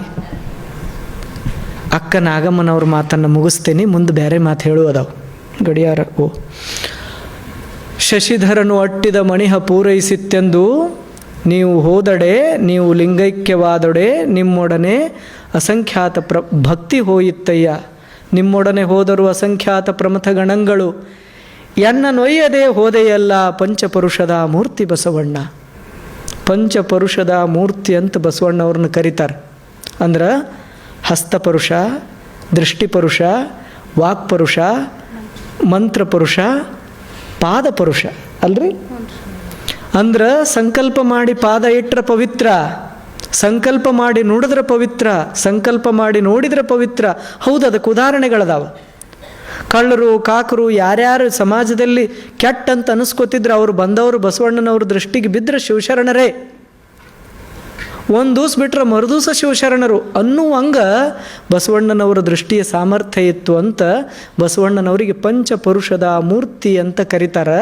ಅಕ್ಕ ನಾಗಮ್ಮ ಹೇಳ್ತಾಳೆ, ನನ್ನ ಒಯ್ಲಾರ್ದ ಹಾದೆ ಅಲ್ಲ ಪಂಚಪುರುಷದ ಮೂರ್ತಿ ಬಸವಣ್ಣ. ಹೆಣ್ಮಕ್ಳು ಏನೇ ಬರೀಲಿ ಅವ್ರ ದುಃಖ ಒಂದಲ್ಲ ಒಂದು ಸಾಲಿನಾಗ ಬಂದೇ ಬರ್ತದೆ. ಪ್ರಧಾನಮಂತ್ರಿ ಆಗಿದ್ದಂತಹ ಬಸವಣ್ಣನವರು ಹತ್ತತ್ರ ಮಧ್ಯಪ್ರದೇಶ, ಮಹಾರಾಷ್ಟ್ರ, ಆಂಧ್ರ ಪ್ರದೇಶ, ಈಗಿನ ತೆಲಂಗಾಣ, ಕರ್ನಾಟಕ ಅಂದ್ರೆ ಚೋಳ ಸಾಮ್ರಾಜ್ಯದವರೆಗೆ ಇಷ್ಟೆಲ್ಲ ವ್ಯಾಪಿಸಿರುವಂಥ ದೊಡ್ಡ ಸಾಮ್ರಾಜ್ಯದ ಚಕ್ರವರ್ತಿಯ ಪ್ರಧಾನಮಂತ್ರಿಯಾಗಿದ್ದಂಥ ವ್ಯಕ್ತಿ ಬಸವಣ್ಣ ತಮ್ಮ ಗ್ರಾಮ ಪಂಚಾಯತಿ ಚೇರ್ಮನ್ರಿಗೆ ರಾಜೀನಾಮೆ ಕೊಡ್ರೇನ್ರಿ, ಕಣ್ಣೀರು ಕಪಾಳಿಗೆ ಬರ್ತಾವೆ. ಹೌದಿಲ್ರಿ? ನಾಳೆ ನಿಮ್ಮನ್ನು ಗ್ರಾಮ ಪಂಚಾಯತಿ ಅಧ್ಯಕ್ಷ ಸ್ಥಾನದಿಂದ ಇಳಿಸ್ತಾರನ್ರಿ, ಇವತ್ತು ನಿದ್ದೆ ಹತ್ತಂಗಿಲ್ಲ. ಇಂಥ ಸಾಮ್ರಾಜ್ಯದ ಪ್ರಧಾನಮಂತ್ರಿಯಾಗಿದ್ದ ಬಸವಣ್ಣ ಎಲ್ಲ ತ್ಯಾಗ ಮಾಡಿ ಬಂದು ಲಿಂಗೈಕ್ಯ ಆದಾಗ ಅಕ್ಕಗೆ ನೋವು ಆಗಿರ್ಬೇಕ ಬ್ಯಾಡ? ಆ ನೋವು ಈ ಸಾಲಿನೊಳಗೆ ಬಂದದ. ಪಂಚಪುರುಷದ ಮೂರ್ತಿ ಬಸವಣ್ಣ ನಾನು ಒಯ್ಲಾರ್ದ ಹಾದೆಲ್ಲ ಪ್ರಾಣಲಿಂಗ ಪ್ರಸಾದಿಯಾಗಿ ಹಾದಿ ಅಂತ. ಇಷ್ಟಲಿಂಗ, ಪ್ರಾಣಲಿಂಗ, ಭಾವಲಿಂಗ ಅಂತ ಅಂತಾರಲ್ಲ. ಅಂದ್ರೆ ಎಲ್ಲಿಯವರೆಗೆ ಇದು ಕೈಯಾಗ ಪೂಜೆಗೊಳ್ತದ ಅದಕ್ಕೆ ಇಷ್ಟಲಿಂಗ. ಯಾವಾಗ ಇದು ಪ್ರಾಣದೊಳಗೆ ಬೆರೀತದ, ಜಗತ್ತಿನ ಎಲ್ಲ ಚಟುವಟಿಕೆಗಳ ಮೂಲ ಪ್ರಾಣ, ಆ ಪ್ರಾಣಕ್ಕೆ ಆಧಾರವಾದದ್ದು ವೈಶ್ವಿಕ ಲಿಂಗ, ನಿಷ್ಕಲ ಲಿಂಗ. ಅದೇ ಪ್ರಾಣ ನನ್ನ ಶರೀರದೊಳಗೆ ಎಲ್ಲ ಕ್ರಿಯೆಗಳಿಗೆ ಮೂಲ ಆಗಿರೋದ್ರಿಂದ ಅದಕ್ಕೆ ಆಧಾರವಾಗಿ ತೊಳಗಿ ಬೆಳಗುವಂಥದ್ದು ಪ್ರಾಣಲಿಂಗ ಪ್ರಜ್ಞೆ ಅಂತ ಯಾವಾಗ ಬರ್ತದೆ ಅವಾಗ ಇದು ಕರಡಿಗೆ ಒಳಗೆ ಉಳಿಲಿಕ್ಕೆ ಯೋಗ್ಯ. ಆ ಬಳಿಕ ಮುಂದೆ ಭಾವಲಿಂಗ. ಈ ಮೂರು ಲಿಂಗಗಳು ಕೂಡಿ ಮಹಾಲಿಂಗ ಅನ್ನಿಸ್ಕೋತದೆ. ಮೂರು ಲಿಂಗದ ಹಂತವನ್ನು ಮೀರಿದ ಬಳಿಕ ಮಹಾಲಿಂಗ ಅಂತ ಅನಿಸ್ಕೋತದೆ. ಇಷ್ಟೆಲ್ಲ ಇದ್ದರೂ ಕೂಡ ಈ ಬಸವಣ್ಣನ ಹೆಸರಿನಿಂದ ಓಂ ಒಂದು ತೆಗಿಬೇಕತ್ತದ ನೋಡ್ರಿ ಮಂದಿ. ಅವರೇ ಹೇಳ್ಯಾರ, ಪ್ರಣವಾಧಾರಣು, ಪ್ರಣವಾರೂಢನು, ಪ್ರಣವ ಪ್ರಕೃತಿ ಸಂಜ್ಞನು, ಪ್ರಣವ ಷಡಂಗ ಸಮರಸ ನಮ್ಮ ಕೂಡಲ ಸಂಗಮ ದೇವರು ಅಂತ ಅವ್ರು ಹೇಳ್ಯಾರ. ಆದರೆ ಈ ಮಂದಿಗೆ ಅದು ಬೇಸರಾಗ್ಯದ. ಇಲ್ರಿ ಅಮ್ಮ ಅವ್ರು ಈಗ ಅದನ್ನು ಶ್ರೀ ಗುರು ಬಸವಲಿಂಗ ಅನ್ಮ ಮಾಡತ್ತಾರಲ್ರಿ ಈಗ. ವಿಶ್ವಗುರು ಬಸವಣ್ಣ. ಓಂ ಅಂದ್ರೆ ಸಮಸ್ಯೆ, ವಿಶ್ವಗುರು ಅಂದ್ರೆ ಪ್ರಾಬ್ಲಮ್ ಇಲ್ಲ. ಈ ಥರ ನಾವೇನು ಅಂದ್ರೆ ಎಲ್ಲಿಯೂ ಕೂಡ ನಮ್ಮದೇನು ಹಾಕಬಾರ್ದು, ಅವ್ರದ್ದೇನು ತೆಗಿಬಾರ್ದು. ಯಾಕಂದ್ರೆ ಅವರಟ್ಟು ಶಾಣ್ಯಾರ ನಾವಲ್ಲ. ಆ ಕಾರಣಕ್ಕಾಗಿ ಹೆಂಗದ ಹಂಗೆ ಶುದ್ಧ ರೂಪದಲ್ಲಿ ಆ ಸಾಹಿತ್ಯದ ಅಧ್ಯಯನ ನಡಿಬೇಕು, ಅಧ್ಯಾಪನ ನಡಿಬೇಕು ಅನ್ನುವಂಥ ಉದ್ದೇಶದಿಂದ ಈ ವಚನ ದರ್ಶನ ಇತ್ತು. ಇದು ವಚನ ದರ್ಶನವೂ ಹೌದು, ಶಿವಯೋಗ ದರ್ಶನವೂ ಹೌದು, ಇದು ಸಂಸ್ಕೃತಿಯ ದರ್ಶನವೂ ಹೌದು. ಈ ಸಂಸ್ಕೃತಿ ಗಟ್ಟಿಗೊಳ್ಳಬೇಕಾದ್ರೆ ಏನೇನು ಅಂಶಗಳು ಇದರೊಳಗೆ ಇರಬೇಕು ಅನ್ನುವಂಥ ಜಾಗೃತಿ ಪುಸ್ತಿಕೆಯೂ ಹೌದು. ಆ ಕಾರಣಕ್ಕಾಗಿ ಇದೊಂದು ಸಣ್ಣದಾದ ಪ್ರಯತ್ನ ಶುರುವಾಯಿತು. ಈ ಪ್ರಯತ್ನ ಇದು ನಿಜವಾಗ್ಲೂ ಇದು ಅಂಕಲಿಪಿನೇ. ಈ ಅಂಕಲಿಪಿ ನಮಗೇನು ತೋರಿಸ್ತದೆ ಅಂದರೆ ಇಡೀ ವಚನ ಸಾಹಿತ್ಯ ಹೆಂಗಿದೆ ಅನ್ನೋದನ್ನು ತೋರಿಸ್ತದೆ. ಈ ಅಂಕಲಿಪಿ ನಮ್ಮನ್ನು ಎಲ್ಲಿ ಕರ್ಕೊಂಡು ಹೋಗಿ ನಿಲ್ತದಂದ್ರೆ, ನಾವು ನಮ್ಮ ಮನೆಗೆ ಹೋದ ನಂತರ ನಮ್ಮ ಜಗಲಿ ಐತೋ ಇಲ್ಲೋ, ಗುಂಡಗಡಿಗೆ ಲಿಂಗ, ಶುದ್ಧವಾದ ವಿಭೂತಿ, ಪ್ರತಿನಿತ್ಯ ಕನಿಷ್ಠ ಪಕ್ಷ ಮಲ್ಕೊಳ್ಳೋಕ್ಕಿಂತ ಮುಂಚೆ 1 ಸರಿಯರೆ 2 ಸರಿಯರೆ ಜಪ ಮಾಡೋದನ್ನು ಕಲಿಸ್ಬೇಕು. ನೀವೆಲ್ಲ ನೋಡ್ರಿ ಬಸವಣ್ಣನವ್ರ ವ್ಯಕ್ತಿತ್ವ. ಇದೊಂದು ವಿಷಯಾಂತರ ಅಲ್ಲಂದ್ರೆ ಹೇಳ್ತೇನೆ. ಅಮ್ಮ ಅವರು ಅದನ್ನು ಪ್ರಸ್ತಾಪ ಮಾಡಿದರು. 35-36 ವರ್ಷಗಳಿಗೆ ಬಸವಣ್ಣವ್ರು ಲಿಂಗೈಕ್ಯರಾದರು ಅಂತ. ಸುಮ್ಮನೆ ಕಂಪ್ಯಾರಿಸನ್. ಆಚಾರ್ಯ ರಾಮಾನುಜರಿಗೆ ಹೆಂಗೆ ಬಸವಣ್ಣವ್ರ ವಿಚಾರಧಾರೆಗಳು ಹಂಗೆ ರಾಮಾನುಜರ ವಿಚಾರಧಾರೆಗಳು ಕೂಡ. ಆಚಾರ್ಯ ರಾಮಾನುಜರಿಗೆ 18-19 ವಯಸ್ಸಿನಾಗ ಅವರು ಸ್ವತಃ ಗುರುಗಳೇ ಶತ್ರುಗಳವರಿಗೆ. ಇವ ಮಂತ್ರದ ಗೌಪ್ಯತೆಯನ್ನು ಕಡಿಮೆ ಮಾಡಾಕತ್ತಾನ ಅಂತ ಆವಾಗ ವಿಷಪ್ರಾಶನ ಶುರುವಾಯಿತು. ಅವರೇನು ಮಂತ್ರಿ ಅಲ್ಲ, ಆಚಾರ್ಯ ರಾಮಾನುಜರ ಮಂತ್ರಿ ಅಲ್ಲ, ಒಬ್ಬ ಸಾಮಾನ್ಯ ಧಾರ್ಮಿಕ ಗುರು. ಆದ್ರೆ ಅವರು ಹೆಂಗೆ ವಿಚಾರ ಮಾಡಿದ್ರು ಏನೋ ಗೊತ್ತಿಲ್ಲ, ಆ ರಾಜ್ಯದಿಂದ ಹೊರಗಾದರು, ಪಲಾಯನಗೊಂಡರು. ಮತ್ತೊಂದು ಕಡೆ ಹೋದರು, ಮತ್ತು ತಮ್ಮ ಸಿದ್ಧಾಂತದ ಪ್ರಚಾರಕ್ಕೆ ತೊಡಗಿದರು. ಅಲ್ಲಿಂದ ರಾಜರ ವಿರೋಧ ವ್ಯಕ್ತ ಆಯಿತು, ಅಲ್ಲಿನೂ ಸಂಪ್ರದಾಯ ವಿರೋಧ ವ್ಯಕ್ತ ಆಯಿತು. ಅಲ್ಲಿಂದನೂ ಪಲಾಯನ, ಎಲ್ಲ ಕಡೆಯಿಂದ ಪಲಾಯನ ಆದರೂ ಕೂಡ ತಮ್ಮ ಛಲವನ್ನು ಬಿಡಲಾರದೆ 120 ವರ್ಷ ಬದುಕಿದರು. ಶ್ರೀರಂಗಪಟ್ಟಣ, ಅನಂತ ಪದ್ಮನಾಭ, ತಿರುಪತಿಯ ವೆಂಕಟರಮಣ ಇಂಥ ದೊಡ್ಡ ದೊಡ್ಡ ದೇವಸ್ಥಾನಗಳನ್ನು ನಿರ್ಮಾಣ ಮಾಡಿ ತಮ್ಮ ಸಿದ್ಧಾಂತದ ಪ್ರತಿಪಾದನೆಗಿಳಿದರು. ಆದರೆ ಬಸವಣ್ಣ ಅವರು ಎಷ್ಟು ಮೃದು, ಎಷ್ಟು ಸೂಕ್ಷ್ಮ ಅನ್ನೋದನ್ನು ನೀವು ನೋಡಬೇಕಾದ್ರೆ ಶೂನ್ಯ ಸಂಪಾದನೆಯಲ್ಲಿ ಎಲ್ಲ ಶರಣಗಣಗಳ ಐಕ್ಯ ಮತ್ತು ಶರಣರ ಪರಾಮರಿಕೆ ಅಂತ ಒಂದು ಭಾಗದ, ಒಂದು ಸರಿ ನೋಡ್ರಿ. ಅದರೊಳಗೆ ಬಸವಣ್ಣವ್ರ ಕೊನೆಯ ಅವಧಿಯ ವಚನಗಳೆಲ್ಲವೂ ಬರ್ತಾವೆ. ಭಾಳ ವಿಚಿತ್ರ ದುಃಖದ ವಚನಗಳು ಅಲ್ಲಿ ಅದಾವ. ನೀವೆಲ್ಲರೂ ಕೇಳಿರಬೇಕು ಒಂದು ವಚನ, ನಾನು ಬಂದ ಕಾರ್ಯಕ್ಕೆ ನೀವು ಬಂದಿರಯ್ಯ, ನೀವು ಬಂದ ಕಾರ್ಯಕ್ಕೆ ನಾನು ಬಂದನಯ್ಯ. ಅಂಬಯ್ಯನುಲಿಯವ್ರು ಭಾಳ ಚಂದ ಹಾಡ್ಯಾರ ಅದನ್ನು. ಇದೆಲ್ಲ ಏನನ್ನ ಹೇಳ್ತದಂದ್ರೆ, ಅವರಿಗೆ ತಮ್ಮ ಜೀವಿತದಲ್ಲಿ ಅಸಾಧ್ಯವಾದದ್ದನ್ನು ಸಾಧಿಸುವಾಗ ಮೊದಲ ಹಂತಕ್ಕೇನು ಬಂತು, ಅವ್ರ ಮನಸ್ಸು ಎಷ್ಟು ನೋವಾಯಿತು ಅಂದ್ರೆ ನೇರವಾಗಿ ಕಲ್ಯಾಣದಿಂದ ಕೂಡಲ ಸಂಗಮನೆ. ಇಷ್ಟು ದೊಡ್ಡ ಸಾಮ್ರಾಜ್ಯದ ಪ್ರಧಾನಮಂತ್ರಿಯಾಗಿರುವಂಥ ಬಸವಣ್ಣವರಿಗೆ ಭಾರತದ ಭೂಪಟದ ಪರಿಚಯ ಇರಲಿಲ್ಲೇನು? ಬೇರೆ ಎಲ್ಲರೂ ಹೋಗಿ ಬದುಕಬಹುದಾಗಿತ್ತಲ್ಲ. ನಾವಿಲ್ಲೆಲ್ಲ ಭಾಳ ಜನ ಆಸ್ತಿಕ ಬಂಧುಗಳದೇವಿ. ಎಲ್ಲರಿಗೂ ಒಂದು ಅತ್ಯಂತ ಕಷ್ಟದ ಸಮಯ ಬಂತು ಅಂತ ಇಟ್ಕೋರಿ. ಮುಂದೊಂದು ಕೆಟ್ಟ ಗಳಿಗೆ ಏನೋ ಒಂದು ತೊಗೊಂಡು ಹೋಗಬೇಕು ಅನ್ನುವಂಥ ಸಮಯ ಬಂದಾಗ ಕೊಟ್ಟು ಕೊನೆಗೆ ನೆನೆಸೋದು ಯಾರನ್ರಿ? ನಾವು ಯಾವ ದೇವ್ರು ನಂಬಿ ಅವ್ರನ್ನ ನೆನೆಸ್ಬೇಕಲ್ಲ. ಅದೇ ಕೂಡಲ ಸಂಗಮ. ಪ್ರಧಾನಮಂತ್ರಿಯಾದ ಬಸವಣ್ಣ ಶಿವಾನುಭವ ಮಂಟಪದಲ್ಲಿ ಎಂಥೆಂಥ ಅದ್ಭುತವಾದ ವಚನಗಳನ್ನು ಹೇಳಿದ ಬಸವಣ್ಣ. ಬೇಡು ಬೇಡಲೆ ಹಂದೆ ಅಂದ ಬಸವಣ್ಣ. ಕರಗಿಸಿ ಎನ್ನ ಮನದ ಕಾಳಿಕೆಯ ಕಳೆಯಯ್ಯವರೆಗೆ ಬನ್ನಕ್ಕೆ ತಂದೆನ್ನ ಪುಟವಿಕ್ಕಿ ನೋಡಯ್ಯ ಅಂದ ಬಸವಣ್ಣ. ಒಂದು ಹೊಡೆತ ಬಿತ್ತರಿ, ನೇರವಾಗಿ ಕೂಡಲ ಸಂಗಮ.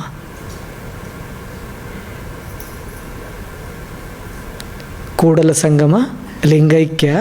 ಇವರು ಲಿಂಗೈಕ್ಯರಾದಾಗ ಇಡೀ ವ್ಯಕ್ತಿತ್ವವನ್ನು ಅನಾವರಣಗೊಳಿಸುವಂಗೆ ಮಾತಾಡಿದವಳು ಅಕ್ಕ ಮಹಾದೇವಿ, ಅಕ್ಕ ನಾಗಮ್ಮ. ಆ ನಾಗಮ್ಮನವರ ದೃಷ್ಟಿಯಿಂದನೇ ಬಸವಣ್ಣನವ್ರ ವ್ಯಕ್ತಿತ್ವವನ್ನು ನೋಡಿದರೆ ಅದು ಪೂರ್ಣ. ಅವರ ವ್ಯಕ್ತಿತ್ವದಿಂದನೇ ವಚನ ಸಾಹಿತ್ಯದ ಸಂಪೂರ್ಣ ಅಧ್ಯಯನವನ್ನು ನಾವು ಮಾಡಿದರೆ ಅದು ಪೂರ್ಣ. ಇತ್ತೀಚೆಗೆ ಭಾಳಷ್ಟು ಬಸವಣ್ಣನವ್ರ ಭಾವಚಿತ್ರಗಳು ಬರಕತ್ತಾವೆ. ನಾನು ಎಲ್ಲ ಬಸವ ಭಕ್ತರಲ್ಲಿಯೂ ಕೂಡ ಒಂದು ವಿಜ್ಞಾಪನೆಯನ್ನು ಮಾಡ್ತೇನೆ. ಈಗ ಯಾವ ಬಸವಣ್ಣನವರ ಭಾವಚಿತ್ರಗಳದಾವ ಅವು ಯಾವ ನಿಜವಾದ ಭಾವಚಿತ್ರಗಳಲ್ಲ. ನಿಜವಾಗ್ಲೂ ಬಸವಣ್ಣನವರ ಭಾವಚಿತ್ರ ಏನಂದ್ರೆ, ತಂದೆನೇನು, ತಾಯಿನೇನು, ಬಂಧುನೇನು, ಬಳಗನೇನು. ಹಾಡಿದೊಡೆ ಎನ್ನೊಡೆಯನ ಹಾಡುವೆ, ಬೇಡಿದೊಡೆ ಎನ್ನೊಡೆಯನ ಬೇಡುವೆ, ಒಡೆಯಂಗೊಡಲ ತೋರಿ ಎನ್ನ ಬಡತನವ ಭಿನ್ನಯಿಸುವೆ.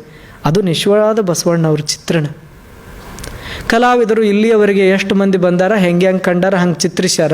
ಮುಂದಿನ ಕಲಾವಿದರು ಬಂದ್ರೆ ಮುಂದೆ ಬೇರೆದವ್ರು ಚಿತ್ರಿಸ್ತಾರೆ. ಆದರೆ ಬಸವಣ್ಣನವರು ನಿಜವಾದ ಚಿತ್ರಣ ಅವರು ಸುತ್ತಮುತ್ತಲಿನ ಶರಣರ ವಚನಗಳಲ್ಲಿ ವ್ಯಕ್ತ ಆದಂಗೆ ಬೇರೆ ವ್ಯಕ್ತ ಆಗಂಗಿಲ್ಲ. ವಿಶೇಷವಾಗಿ ಅಕ್ಕ ನಾಗಮ್ಮನವ್ರು ಹೆಂಗೆ ವ್ಯಕ್ತ ಮಾಡ್ಯಾರ ಹಂಗೆ ಉಳಿದವ್ರು ವ್ಯಕ್ತ ಮಾಡೋಕ್ಕಾಗಂಗಿಲ್ಲ.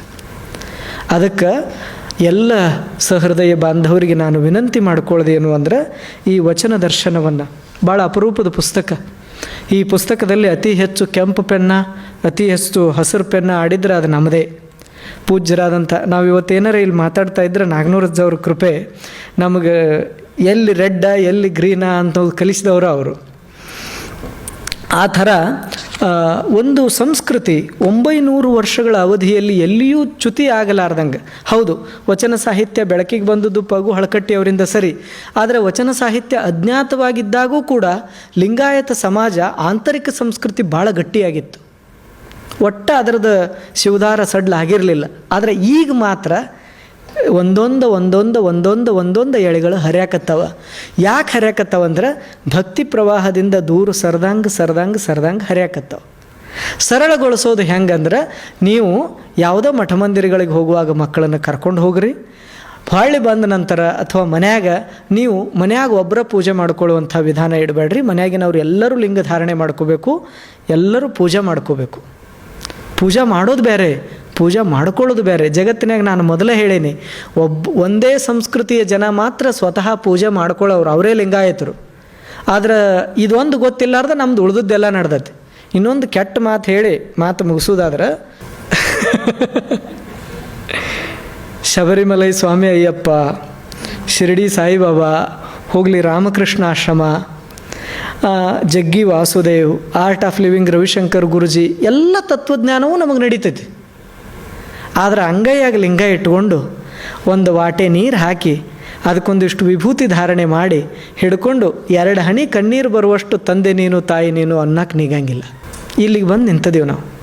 ಇದರ ಅರ್ಥ ಅವು ಸರಿ ಇವು ತಪ್ಪಂತ ಅಲ್ಲ, ಆದರೆ ಪೂಜೆ ಮಾಡ್ಕೊಳ್ಳೋದೊಂದು ವಿಧಾನ ಅದ. ಇದರಿಂದನೇ ಎಲ್ಲ ಅಷ್ಟಾವರಣಗಳು, ಪಂಚಾಚಾರಗಳು, ಈ ಶಿವದಾರವನ್ನು ಗಟ್ಟಿಗೊಳಿಸಲಿಕ್ಕಿರುವಂಥ ಮಾನದಂಡಗಳು ಅವ ಹರಿದು ಹೋದ ನಂತರ ಪಾದೋದಕ ಪ್ರಸಾದ ಗತಿ ಕೇಳೋರು ಯಾರು? ಅದಕ್ಕಾಗಿ ನೀವೆಲ್ಲರೂ ವಿನಂತಿ ಏನು ಅಂದ್ರೆ, ಸಂಸಿ ಭೂಸನೂರು ಮಠದ್ದು ಇಲ್ಲಿ ಬೆಳಗಾವಿಯಲ್ಲಿ ಅದು ಲೋಕಾರ್ಪಣೆ ಆಗಿದೆ. ಧಾರವಾಡದಲ್ಲಿ ಭಾಳ ಚಲೋ ಲೋಕಾರ್ಪಣೆ ಆಯಿತು. ವಚನ ಸಾಹಿತ್ಯ ಸಂಗ್ರಹ ಅಂತ ಒಂದು ಕೃತಿ ಅದ. ಎಲ್ಲರ ಮನೆಯೊಳಗೂ ಆ ಕೃತಿ ಇರಬೇಕು. ಜೊತೆಗೆ ಆ ಒಂದೊಂದು ಸಮಯ ಆತತ್ ಗೊತ್ತಾತ್ರಿ, ಒಂದೊಂದು ವಚನಗಳನ್ನು ಓದಬೇಕು. ನಿಜವಾಗ್ಲೂ ನೀವು ಅಕ್ಷರಶಃ ಒಂದೊಂದು ವಚನಗಳನ್ನು ನೋಡ್ರಿ.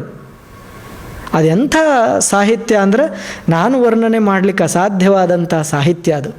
ಸಪ್ತಧಾತು ಸಮಂ ಪಿಂಡಂ ಸಮಯೋನಿ ಸಮುದ್ಭವಂ ಆತ್ಮಜೀವ ಸಮಾಯುಕ್ತಂ ವರ್ಣಾನಾಂ ಕಿಂ ಪ್ರಯೋಜನಂ ಕಾಶಿ ಕಮ್ಮಾರನಾದ ಬೀಸಿ ಮಡಿವಾಳನಾದ ಹಾಸನಿಕ್ಕಿ ಸಾಲಿಗನಾದ. ಈ ವಚನ ಅರ್ಧಾಟ ಹೇಳ್ತತ್ರಿ ಮಂದಿ. ಆ ಮೊದಲನೇ ಸಂಸ್ಕೃತ ಶ್ಲೋಕ ಹೇಳಂಗಿಲ್ಲ, ಯಾಕಂದ್ರೆ ಪ್ರಕ್ಷಿಪ್ತ. ಇವ್ರಿಗೆ ಅಲರ್ಜಿ ಐತಲ್ಲ ಸಂಸ್ಕೃತದಿಂದ. ಆದರೆ ಬಸವಣ್ಣರಿಗೆ ಇರಲಾರ್ದಂಥ ಅಲರ್ಜಿ ಎಲ್ಲ ಇವ್ರಿಗೆ ಬಂದ್ಬಿಟ್ಟತಿ. ಈಗ ಅದ ದೊಡ್ಡ ಸಮಸ್ಯೆ. ಹಾಸನಿಕ್ಕಿ ಸಾಲಿಗನಾದ ವೇದವನೋದಿ ಹಾರುವನಾದ ಕರ್ಣದಲ್ಲಿ ಜನಿಸಿದವರು ಉಂಟೇ ಜಗದೊಳಗೆ. ಯಾರಿಗೆ ಬರೆಯೋಕ್ಕೆ ಸಾಧ್ಯದರಿಂಥ ಸಾಹಿತ್ಯ? ಬಸವಣ್ಣನವರಿಗೆ ಅಲ್ಲದೆ, ಶರಣರಿಗಲ್ಲದೆ ಇಂಥ ಸಾಹಿತ್ಯ ನಿರ್ಮಾಣ ಅಸಾಧ್ಯ. ಅಂಥ ಅಮೂಲ್ಯವಾದ ಸಾಹಿತ್ಯ ನಮ್ಮಲ್ಲಿ ಇದ್ದರೂ ಕೂಡ ಇದೆಲ್ಲ ನಡೆದದ. ಅದಕ್ಕಾಗಿ ಈ ಸಂಸ್ಕೃತಿ ಉಳಿಲಿ, ಗಟ್ಟಿಗೊಳ್ಳಲಿ ಅನ್ನುವಂಥ ಸದುದ್ದೇಶದಿಂದ ಓಂ ಶ್ರೀ ಗುರು ಬಸವಲಿಂಗಾಯ ನಮಃ ಮಹಾಮಂತ್ರ. ಆ ಮಂತ್ರದ ಸಾಮರ್ಥ್ಯ ಪೂರ್ಣವಾಗಿದ್ರೇ ಉಳಿತೈತಿ. ಅದ್ರಾಗ ಒಂದೊಂದು ಶಬ್ದ ಕಡಿಮೆ ಆಗಾಕತ್ತು ಅಂದ್ರೆ ತಿಳ್ಕೊಬೇಕು. ನಿಮ್ಮ ಹಂಗ್ಯಾಗಿಂದ ಒಂದೊಂದು ಅರಿವಿ ಹರಿಯಾಕತ್ತಾರ, ನಾಳೆ ಹೋಗಿ ನಿರಾವಸ್ತ್ರವಾಗಿ ಹೊರಗೆ ನಿಲ್ಲಿಸ್ತಾರೆ, ದಿಗಂಬರಾಗಿ ನಿಲ್ಲಿಸ್ತಾರೆ ಅಂತ ಗೊತ್ತಿರಬೇಕು. ಸಂಸ್ಕೃತಿಯನ್ನು ನಾಶ ಮಾಡಲಿಕ್ಕೆ ಬಳಸುವಂಥ ಮಾನದಂಡಗಳು, ಅಧ್ಯಯನಗಳು ಭಾಳ ಸೂಕ್ಷ್ಮದಾವು. ನಾವು ಈಗ ತಿರುಗಿ ನೋಡಬೇಕಾಗೈತಿ. ಈಗ ತಿರುಗಿ ನೋಡಲಿಲ್ಲ ಅಂದ್ರೆ ನಾವು ಆ ನಾಶ ಆದ ನಂತರ ನೋಡ್ತೇನೆಂದ್ರೆ ಉಳಿಯಂಗಿಲ್ಲ. ಅದಕ್ಕಾಗಿ ತಾವೆಲ್ಲ ಈ ಕೃತಿಯನ್ನು ಮನೆಗೆ ಒಯ್ದು ಇದನ್ನು ಅಂಕಲಿಪಿ ಅಂತಲೇ ಓದ್ರಿ. ಅಮ್ಮ ಅವರು ಹೇಳ್ತಾ ಇದ್ರಲ್ಲ, ಹಂಗೆ ಮಹಿಳೆಯರನ್ನ ಕುರಿತಾಗಿ ಏನು ಹೇಳ್ಯಾರಂತೂ ಅದ, ಸಾಮಾಜಿಕ ಸಾಮರಸ್ಯದ ಕುರಿತಾಗಿ ಶರಣರು ಏನು ಹೇಳ್ಯಾರಂತೂ ಅದ. ಆದರೆ ಹೆಂಗೊಂದು ಭಕ್ತಿಯ ಚಳುವಳಿ ಸಾವಕಾಶ ದಾರಿ ತಪ್ಪಲಿಕ್ಕೆ ಶುರುವಾಯಿತು ಅಂತಲೂ ಈ ವಚನ ಗ್ರಂಥಗಳಲ್ಲಿ, ವಚನ ದರ್ಶನದಲ್ಲಿ ಹೇಳ್ಯಾರ. ಈ ಕೃತಿಯಿಂದ ಶುರುವಾದ ದರ್ಶನ ನೀವು ಲಿಂಗೈಕ್ಯರಾಗುವವರೆಗೆ, ಅಂದರೆ ದೇಹತ್ಯಾಗ ಮಾಡೋದಂತಲ್ಲ, ಲಿಂಗ ಪೂಜೆಯೊಳಗೆ 2 ಹನಿ ಕಣ್ಣೀರು ಸುರಿಸುವಷ್ಟು ನಿಮ್ಮ ಮನಸ್ಸು ಪಕ್ವ ಆಗುವವರೆಗೆ ವಚನ ಸಾಹಿತ್ಯದ ನಿಮ್ಮ ಅಧ್ಯಯನಕ್ಕೆ ಇದೊಂದು ಮಾರ್ಗದರ್ಶಿಯಾದ ಕೈಪಿಡಿ ಸಾರ್ಥಕವಾಗಲಿ ಅನ್ನುವಂಥ ಆಶಯದಿಂದ ಇದನ್ನು ರೂಪಿಸಲಾಗಿದೆ. ತಾವೆಲ್ಲ ಇದನ್ನು ಒಯ್ತಿರಿಲ್, ಮತ್ತು ಎಲ್ಲರೂ ಹಣ ಕೊಟ್ಟು ಕೊಂಡುಕೊಂಡು ಹೋಗಿ ಓದಬೇಕಾಗಿ ನಾವು ವಿನಂತಿಸ್ತೇವೆ. ಈ ಕೃತಿಯ ಲೋಕಾರ್ಪಣೆಗೆ ತಾವೆಲ್ಲ ಸಹೃದಯರು, ಭಾಳಷ್ಟು ದೊಡ್ಡವರು ಬಂದ್ರಿ. ಎಲ್ಲರೂ ನನಗೆ ಪರಿಚಿತರೇ. ನಾನು ಕೈವಲ್ಯಾನಂದ್ರ ಇದ್ದಾಗಿಂದ ಬೆಳಗಾವಿ ನನಗೆ ಹಳೆದು ಹೊಸದು. ಆದರೆ ಒಂದೇನು ವಿಚಿತ್ರ ಅಂದರೆ, ಈ ಬೆಳಗಾವಿ ಮಣ್ಣ, ಧಾರವಾಡದಾಗೂ ಈ ಮಾತನ್ನು ಹೇಳಿವಿ, ಒಟ್ಟಾರೆ ಕನ್ನಡ ನಾಡ ಅತ್ಯಂತ ಶಕ್ತಿಶಾಲಿಯಾದ ನಾಡ. ಬೆಳಗಾವಿ ಯಾಕೆ ವಿಶೇಷ ಅದನ್ನೊಂದು ಹೇಳಿ ನಾನು ನನ್ನ ಮಾತು ಮುಗಿಸ್ತೇನೆ. ಬೆಳಗಾವಿ ಯಾಕೆ ವಿಶೇಷ ಅಂದ್ರೆ, 1922-23 ಸಾಲಿನೊಳಗೆ ವಚನಶಾಸ್ತ್ರ ಸಾರ ಸಂಪುಟ 1, ಸಂಪುಟ 2 ಮೊದಲ ಬಾರಿಗೆ ಪಗು ಹಳಕಟ್ಟಿಯವರು ಲೋಕಾರ್ಪಣೆ ಮಾಡ್ತಾರೆ. ಅವರು ಬೆಳಗಾವಿಗೆ ಒಂದು ಸೆಟ್ ಪಾರ್ಸಲ್ ಕಳಿಸ್ತಾರೆ. ಹೆಂಡಲ್ಗಾ ಜೈಲಿನೊಳಗೆ ರಂಗನಾಥ ದಿವಾಕರ್ ಅವರು ಸ್ವಾತಂತ್ರ್ಯ ಹೋರಾಟಗಾರರು ಜೈಲು ಶಿಕ್ಷೆಗೆ ಗುರಿಯಾಗಿ ಅಲ್ಲಿರ್ತಾರೆ. ಅಲ್ಲಿದ್ದಾಗ ಪಗು ಹಳಕಟ್ಟಿಯವರು ಗೌರವ ಪ್ರತಿಯನ್ನು ಒಂದು ಸಟ್ ಅವರಿಗೆ ಕೊರಿಯರ್ ಮೂಲಕ ಪಾರ್ಸಲ್ ಕಳಿಸ್ತಾರೆ. ಅವರು ವಾಪಸ್ ಪಗು ಹಳಕಟ್ಟಿ ಅವ್ರಿಗೆ ಒಂದು ಪತ್ರ ಬರೀತಾರೆ. ಅಕ್ಷರಶಃ ಸುಪ್ಪಾಣಿಯ ಮುತ್ತಿನಂತಿರುವಂಥ ಈ ಸಾಹಿತ್ಯ ನನ್ನ ಕಣ್ಣು ತೆರೆಸಿತು. ಈ ವಚನ ಸಾಹಿತ್ಯವನ್ನು ಓದಿದರೆ ನನಗೇನು ಅನ್ನಿಸ್ತಾ ಇದೆ ಅಂದರೆ, ಈ ಹಿಂಡಲ್ಗಾ ಜೈಲಿನ ಕಂಬಿಗಳೆಲ್ಲ ಸಾವಕಾಶ ಮರೆಯಾಗಿ ನಾನು ಸ್ವತಂತ್ರವಾಗಿ ತಿರುಗಾಡ್ತಾ ಇದ್ದೇನೆ, ಸ್ವತಂತ್ರವನ್ನು ಅನುಭವಿಸ್ತಾ ಇದ್ದೇನೆ ಅಂತ ನನಗೆ ಅನ್ನಿಸ್ತಾ ಇದೆ. ಅಂಥ ಒಂದು ಅಮೂಲ್ಯ ಸಾಹಿತ್ಯ ಕನ್ನಡದಲ್ಲಿದೆ ಅಂತ ನನಗೆ ಗೊತ್ತಿರಲಿಲ್ಲ ಅಂತ. ಅವತ್ತಿನಿಂದ ಅವರೊಂದು ಕೆಲಸ ಮಾಡ್ಯಾರ, ಭಾಳ ದೊಡ್ಡ ಕೆಲಸ. ತಾವೆಲ್ಲ ಅದನ್ನು ನೋಡಬೇಕು. ಅದೇನು ಅಂದ್ರೆ, ವಚನ ಸಾಹಿತ್ಯ ಭಾರತೀಯ ಅಧ್ಯಾತ್ಮ ಸಾಹಿತ್ಯದ ಮೂಲಗಳನ್ನು ಕುರಿತಾಗಿ ಒಂದು ಟಿಪ್ಪಣಿಯ ಪುಸ್ತಕವನ್ನು ಮಾಡ್ಯಾರ. ವಚನಶಾಸ್ತ್ರ ರಹಸ್ಯ ಅಂತ ಅದಕ್ಕೆ ಹೆಸರಿಟ್ಟಾರ ಅವರು. ಅದರಾಗಿನೂ ಒಂದೆರಡು ಮಾತು ಉದಾಹರಣೆಗೆ ಬಳಸೋದಾದ್ರೆ, ಓಂ ಸಹನಾವವತು ಸಹನೌ ಭುನಕ್ತು ಸಹವೀರ್ಯಂಕರವಾವಹೈ ತೇಜಸ್ವಿನಾವಧೀತಮಸ್ತು ಮಾ ವಿದ್ವಿಷಾವಹೈ ಅಂತಿಲ್ರೆ. ಇದನ್ನು ಕನ್ನಡದಾಗ ಇವನಾರವನೆಂದೆನಿಸದಿರಯ್ಯ, ಇವನಮ್ಮವನೆಂದೆನಿಸಯ್ಯ, ಕೂಡಲ ಸಂಗಮ ದೇವ ನಿಮ್ಮ ಮಹಾಮನೆಯ ಮಗನೆಂದೆನಿಸಯ್ಯ. ಹೌದ್ರೆ, ಉಪನಿಷತ್ತ ಅವತ್ತು ಹೇಳಿತು, ನ ತತ್ರ ಸೂರ್ಯ ಭಾತಿ ನ ಚಂದ್ರ ತಾರಕಂ ನೇಮ ವಿದ್ಯುತೋ ಭಾತಿ ಕುತೋಯಮಗ್ನಿ ಅಂತ. ಅದನ್ನೇ ಬಸವಣ್ಣನವರು ಬೆಳಗಿನೊಳಗನ ಬೆಳಗು ಮಹಾಬೆಳಗು ಶಿವಶಿವ ಪರಮಾಶ್ರಯವೇ ತಾನಾಗಿ ಶತಪತ್ರ ಕಮಲ ಕರ್ಣಿಕಾ ಮಧ್ಯದೊಳಗೆ ಸ್ವತಃ ಸಿದ್ಧನಾಗಿಪ್ಪ ನಮ್ಮ ಕೂಡಲ ಸಂಗಮ ದೇವರು. ಅಣೋರಣೀಯಾನ್ ಮಹತೋ ಮಹಿಯಾನ್ ಎಂದೆನಿಸುವ ಲಿಂಗವು ಅಂತ ಹೇಳ್ಯಾರ. ಚಕಿತಮಭಿದತ್ತೆ ಶ್ರುತಿ ಅನ್ನಿಸುವ ಲಿಂಗವು ಅಂತ ಹೇಳ್ಯಾರ. ಹೌದಾ? ಈ ಎಲ್ಲ ಮಾತುಗಳನ್ನು ನಾವು ನೋಡೋದಾದ್ರೆ, ಓಂ ಪೂರ್ಣಮದಃ ಪೂರ್ಣಮಿದಂ ಹೆಂಗೆ ಸಂವಾದಿ ಇದೆ ಅನ್ನೋದನ್ನು ಅವತ್ತು ಅವರು ಆ ಕೆಲಸ ಮಾಡ್ಯಾರ. ವಚನಶಾಸ್ತ್ರ ರಹಸ್ಯ ಆ ಪುಸ್ತಕ. ಇವುಗಳನ್ನೆಲ್ಲವನ್ನು ತಾವು ನೋಡಬೇಕು, ಅವಲೋಕಿಸೋದಾಗಬೇಕು ಅನ್ನುವಂಥ ಸದುದ್ದೇಶದಿಂದ ಈ ಕೃತಿಯ ಲೋಕಾರ್ಪಣೆ ಆಗಿದೆ. ಸಾಕಷ್ಟು ಜನ ಬೆಳಗಾವಿಯ ಹಿರಿಯರು, ಈ ವಚನಶಾಸ್ತ್ರ ರಹಸ್ಯ ಅನ್ನೋ ಪುಸ್ತಕ ರೂಪುಗೊಂಡದ್ದೇ ಬೆಳಗಾವಿಯ ಹಿಂಡಲ್ಗಾ ಜೈಲಿನೊಳಗೆ. ನಾವು ಇಲ್ಲಿ ಒಂದು ಪುಸ್ತಕದ ಕೆಲಸ ಮಾಡತ್ತಿದ್ದೀವಿ. ಡಾಕ್ಟರ್ ಎಚ್ ತಿಪ್ಪೇರುದ್ರಸ್ವಾಮಿ ಸಮಗ್ರ ಸಾಹಿತ್ಯದ ಕೆಲಸ ಮಾಡತ್ತಿದ್ದೀವಿ. ಆ ಕೆಲಸ ಮಾಡುವಾಗ ಕನ್ನಡ ಸಾಹಿತ್ಯ ಪರಿಷತ್ತಿನವರು ಇಬ್ಬರು ಹಿರಿಯರು ಮಾತಾಡಿಸ್ಲಿಕ್ಕೆ ಬಂದರು. ಯಾವರೇ ಅಪ್ರಕಟಿತ ಪುಸ್ತಕಗಳದಾವನ್ನ ಕೊಡ್ರಿ ಅಂತ. ನಾವೀಗ ದತ್ತಿಯಿಂದ ಪ್ರಕಾಶನ ಮಾಡಬೇಕಾಗೈತೆ. ಆವಾಗ ಅಜ್ಜ ಅವ್ರು ಸದ್ಯಕ್ಕೆ ಯಾವುದವ್ರಿ ಆಗಲಾರದು ಅಂದರು. ನಾವು ತೆಗೆದು ಮುಂದಿಟ್ಟಿವಿ ಅದನ್ನು, ಇದೇ ಆಗಬೇಕೀಗ ಸದ್ಯ ಅಂತ. ಅವತ್ತೇ ಅದನ್ನು ತೊಗೊಂಡು ಹೋಗಿ ಕನ್ನಡ ಸಾಹಿತ್ಯ ಪರಿಷತ್ನಿಂದ, ಈಗ ಧಾರವಾಡ ಮುರುಘಾ ಮಠದಿಂದ ಆಯಿತು, ವಚನಶಾಸ್ತ್ರ ರಹಸ್ಯ. ತಾವೆಲ್ಲ ಅದನ್ನು ಅವಲೋಕಿಸೋಣದಾಗಬೇಕು. ಇನ್ನೊಂದು ಕೆಲಸ, ಆಧುನಿಕ ವಚನ ಸಾಹಿತ್ಯದ ಸಂಶೋಧನೆಯಲ್ಲಿ ಇಂಥ ಕೆಲವೊಂದಿಷ್ಟು ಅಪರೂಪದ ಘಟನೆಗಳಿದಾವೆ. ಅದನ್ನು ಮಾಡಿದರೆ ಒಂದು ಒಳ್ಳೆಯ ಪುಸ್ತಕ ಆಕತ್ತೆ. ರಂಗನಾಥ ದಿವಾಕರ್ ಅವರು, ಪಗು ಹಳಕಟ್ಟಿಯವರು ಈ ಸಾಹಿತ್ಯ ಸಂಶೋಧನೆಯಲ್ಲಿ ಬೇರೆ ಬೇರೆ ಸಂಸಿ ಭೂಸ್ನೂರ್ ಮಠ ಅವರು, ಮತ್ತು RC ಹಿರೇಮಠರು, CC ಬಸವನಾಳರು ಎಲ್ಲೆಲ್ಲಿ ತಿರುಗಾಡಿ ಸಾಹಿತ್ಯವನ್ನು ಹೆಂಗೆ ಸಂಶೋಧನೆ ಮಾಡಿದರು ಅನ್ನೋದು ಒಂದು ಅಪರೂಪದ ಪುಸ್ತಕ. ಡಾಕ್ಟರ್ ಎಚ್ ತಿಪ್ಪೇರುದ್ರಸ್ವಾಮಿ ಅವರು ಇವರೆಲ್ಲವನ್ನು ಸೇರಿಸಿ ಒಂದು ಮಾಡ್ಬೋದು. ಅವರೆಲ್ಲರ ಕುರಿತಾದ ಅಲ್ಪ ಪರಿಚಯವೂ ಈ ಪುಸ್ತಕದಲ್ಲಿ ಐತಿ.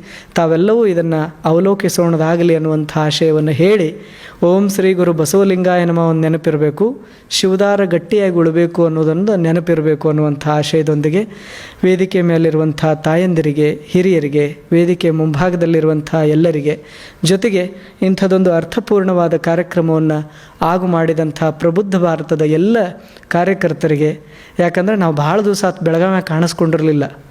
ಈ ಬೆಳಗಾವಿಯಾಗ ನಾವು ಈಗ ಈ ಪುಸ್ತಕದ ಮೂಲಕ ಕಾಣಿಸ್ಕೊಳ್ಳಿಕ್ಕೆ ಕಾರಣಕರ್ತರಾದಂಥ ಎಲ್ಲಿದ್ರು ಗೊತ್ತಿರಲಿಲ್ಲ ಅಂತಾರೆ ಅವರು, ಯಾರು ಪಾಟೀಲರು. ಅಪರೂಪದ ನಮ್ಮ ಎಲ್ಲ ಸಹೃದಯರನ್ನು ನೋಡುವಂಥ ಸೌಭಾಗ್ಯವನ್ನು ಕರುಣಿಸಿದಂಥ ಕೂಡಲ ಸಂಗಮನಾಥನಿಗೆ ನಮಸ್ಕಾರವನ್ನು ಸಲ್ಲಿಸಿ, ಶಿವಸ್ವರೂಪಿಗಳೇ ತಮ್ಮೆಲ್ಲರಿಗೆ ಶರಣು ಶರಣಾರ್ಥಿಗಳು.